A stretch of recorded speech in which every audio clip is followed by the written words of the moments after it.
What's up, everybody? As you can tell from the title, this is not a garage sale pickups video like it normally is on a Sunday.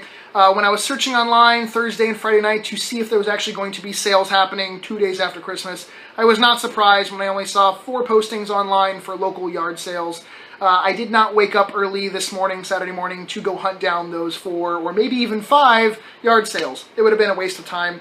No biggie, because I did do a pretty decent pickup with a friend earlier in the week, got some cool stuff. And then there were a few like pawn shop and thrift store finds that I had as well that I'll show you. This is the time of year though, where if you want your garage sale pickups fix on my channel, to check out my playlist I made a while back. That is like my best game finds at garage sales. There's some really cool videos in there. Maybe you haven't seen them, maybe you have and you can relive them, whatever. Onto this actual video though, now that you're watching. I will first show you the thrift store related kind of finds, and then I will announce this week's game giveaway winner, and then I'll show you the big pickup I did with my friend, and I'll try to maybe give you some more information than normal on some of these games and stuff, because of the lack of actual going out and hunting for games in this episode. Try to make up for it maybe. First, this was a pawn shop I got for $5. A black Wii remote, just a regular one, not Wii Motion Plus, and a sealed white nunchuck.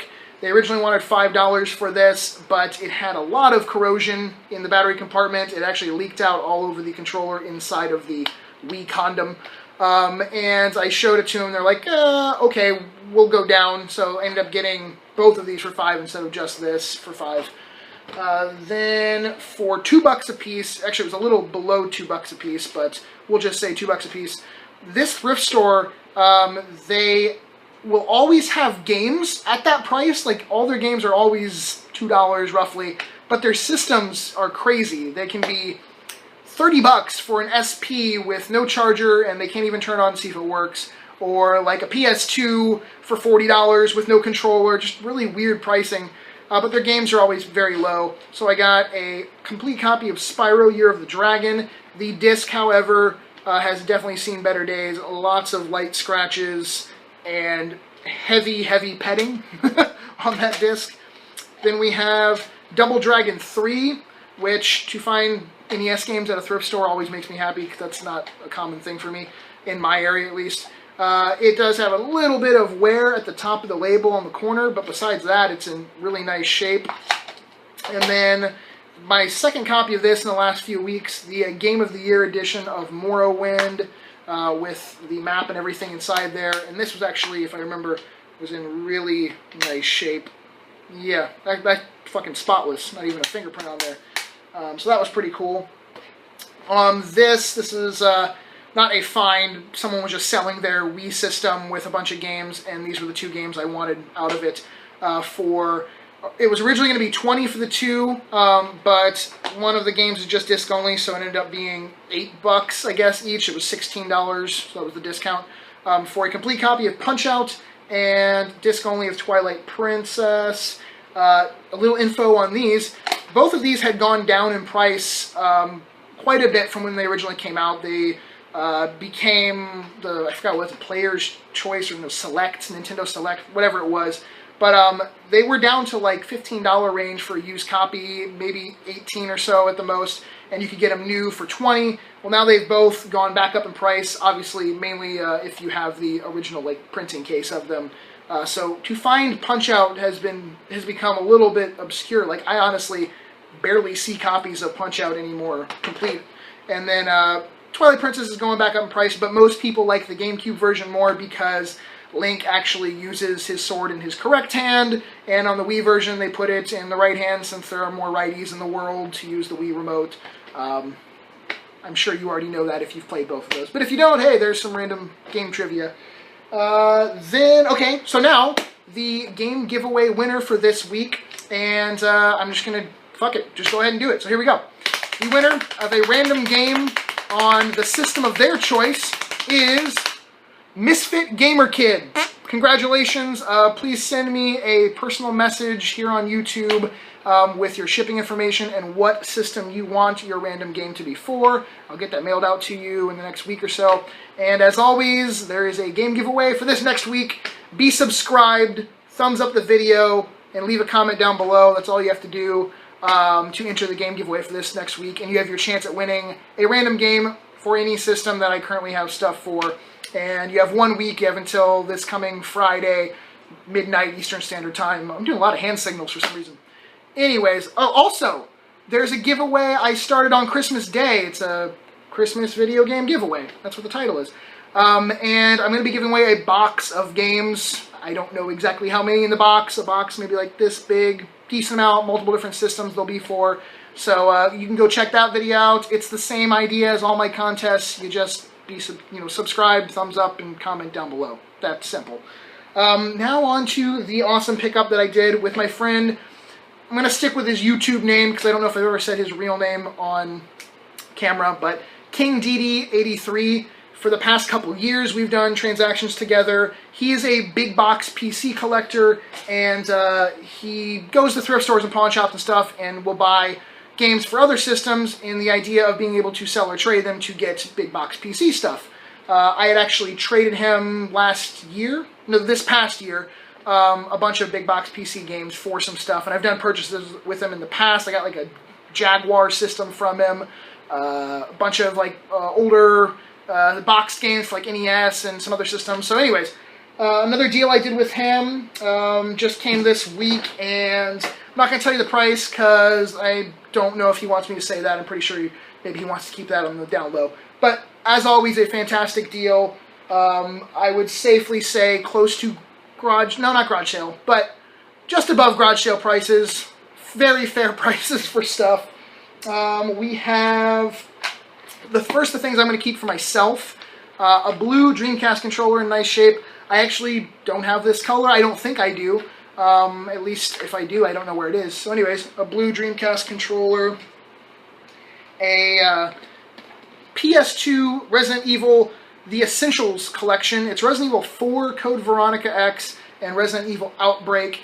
Granted, I already own these games. In fact, I own a couple of these on a few different systems now. But I like the box it came in. I love this right here mainly. Sort of that creepy, like, bloody woods look to it.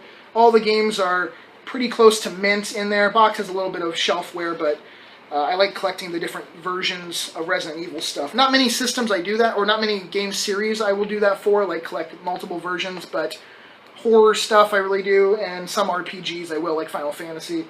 Then we have just the box and insert for an NES Max controller. I have the controller already, so I didn't need that, and I actually think I have like a little paper insert manual thing that would go in here as well. We have 2 cleaning kits. The NES one with Mario on the front cover of it, and then the SNES one. But the cool thing about these is they are factory sealed. You can tell by the hang tab right there on that one and on that one. So I know cleaning kits, wow, big deal, but old things related to your hobby that you love, obviously video games, is just cool, even if it's just silly stuff like cleaning kits. And the fact it's sealed is pretty interesting as well. And there's different versions of that NES cleaning kit. There's one that doesn't have Mario on the cover. I have that one actually already in box, and I didn't have this one, so that was neat. And then we have the NES Game Atlas, which covers like the first 3 Marios, the Zeldas, the first 3 Castlevanias, obviously. Really nice shape on that as well. What else was stuff I was keeping? Oh yeah, a copy of the long box of King's Field on the PlayStation. This came out in a long box and a normal jewel case version. Both are pretty obscure. I actually think in this case, though, the jewel case version is a little bit more hard to come by. That didn't sound right. Harder to come by. But this, when he sent it to me, I already knew it was going to come this way, but the cover on this was popping off the plastic. These tend to sort of peel off a bit on the tops and sides. It's just a piece of like cardboard glued to it. And just over time and wear and probably weather conditions also make the glue come undone, it comes off. But I just used some like school glue, like paper glue, and glued it back down, and it seems to be fine now. Then we have, the last thing I'm keeping for myself, I believe, is a complete in-box copy of The Adventures of Bayou Billy. Not one of the best games on the NES, but it's a pretty near mint boxed copy of it, and it's 100% complete, everything that would have originally come with it in there. I lied, there's a few more that I'm keeping for myself. Spelunker, a fun little cave-dwelling game on the NES. Super Pitfall, I have the manual for this somewhere, just need the box now. And then Abadox, which I thought I owned. I believe I owned a crappy copy years ago with a messed up label, and I let that go, thinking, oh, I'll get another copy sometime soon, and I didn't. And then this one has the manual. And then on the PS2, Gradius 3 and 4. If you like shoot 'em ups and you've never played the Gradius series, I actually recommend getting the PSP Gradius collection, since it has multiple Gradius games on it, more than just 2 or 1. And if you like that, then there's a few more that are not on that collection. But that's the reason why I didn't have this, is because I had that PSP collection, and I kind of passed up on picking this one up. But now, hey, I got it for cheap, and it's in perfect condition, like new, so I'm going to hang on to that. And one of the last thing I'm keeping for myself is an NES. And you're like, what the hell? Why would you keep an NES, Scott? Well, some people don't know that there are a couple different versions of the original NES. Most of the ones that I ever find, in fact, I'd say a good 90-95%, are this version. And you can't really tell by looking at them. This one's a little dirtier. I still need to clean it and take that sticker residue off. But this is the rough top version, and I guess you'd say rough bottom version as well. It has like a textured top and bottom to it. Best way to explain it. And this version is a smooth top one. And like I said, I don't come across these as often. And there's no texture to it, smooth top, and they have a smooth bottom as well. So I'm going to clean this up and hang on to this one, since I do not have a smooth top NES. And both of these NESs were in this lot, both versions. There's also a Super Nintendo, which I need to do a little bit better job cleaning this up as well. King DD83 is fantastic at describing what he has and the condition and everything, so I knew that had a sticker on it, and this was a little yellowed and that kind of stuff before he sent it. So he always sends shit just the way he says, and it's perfect. So Super Nintendo, both Nintendos came with controllers, hookup cables, same thing with the Super Nintendo. We have a stack of some Super Nintendo games, 2 copies of Mario World, both different versions. One that says Super Mario World and one that says Super Mario World. Different, like, pack-in versions of the game. And then Super Mario All-Stars. And I'm not really a big fan of racing games. Like, I don't collect them. I don't mind playing them at a friend's house or something. But this one's actually kind of fun. Uniracers. You race as unicycles with no one riding them. And you can do tricks and flips and stuff in the air. Wacky and just silly. And the tracks go, like, all sorts of ways. You're basically riding on, like, a candy-colored line on the screen. They're interesting. It's an interesting game. Bunch of NES games. Hold on. Paperboy 2. Kind of uncommon. I don't really come across Paperboy 2 very often. Captain Planet with the manual. And this is an odd game because when I would think a Captain Planet game, I would think of some little platformer adventure game where you're playing as Captain Planet.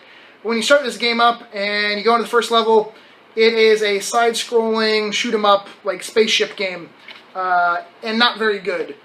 The, like, hit detection on the ships and where you're shooting your bullets and stuff just suck. It's not a very good game.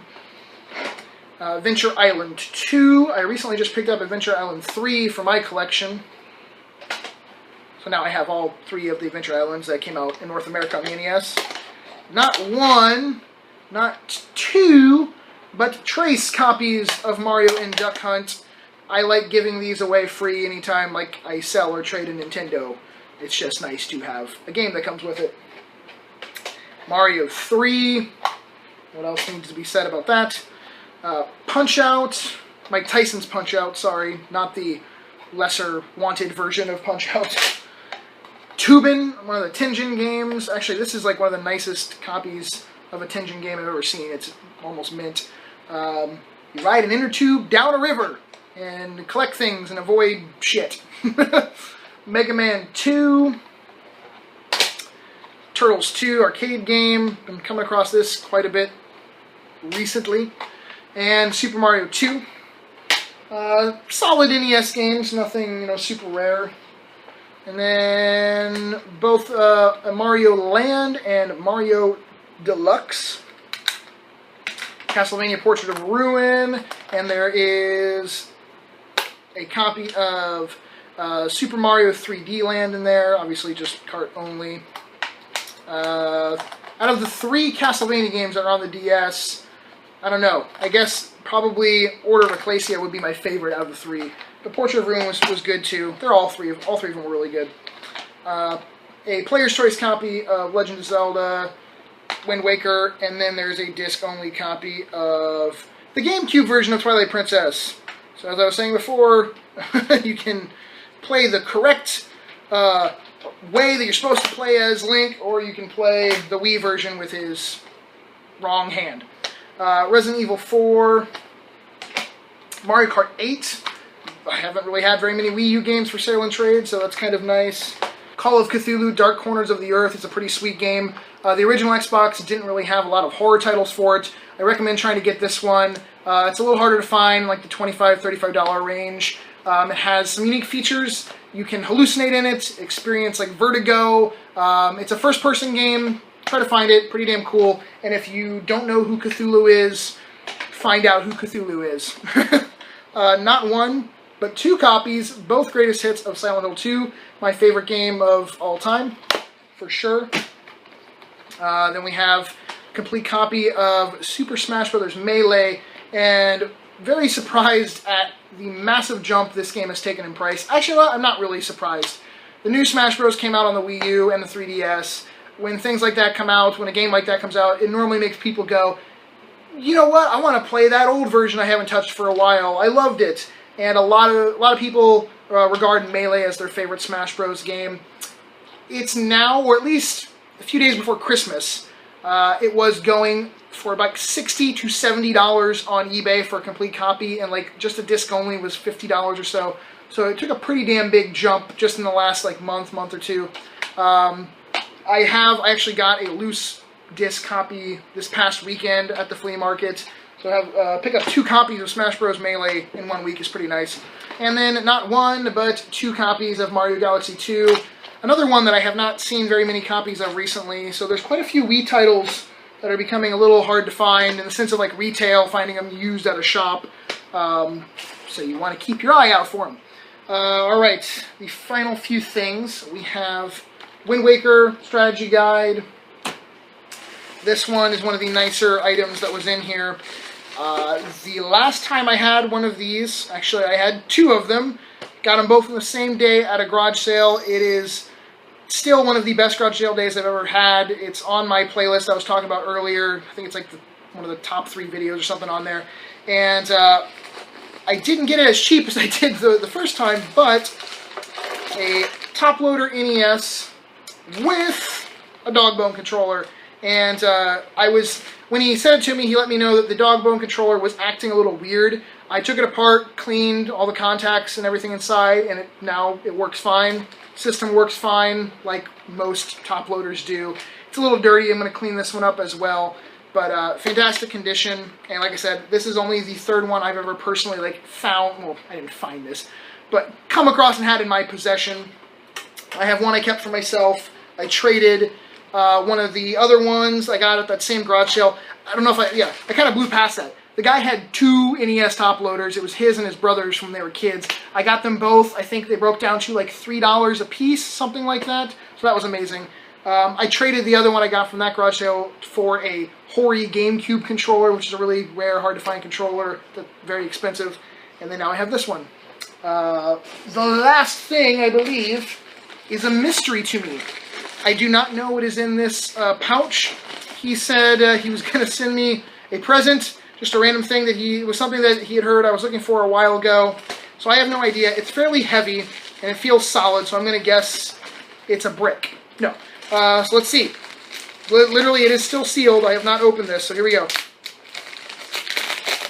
No, and it's not opening very well. Shit. Here we go. Well, on top is a PlayStation controller. So did he send me a PlayStation? Let's see. Oh, okay.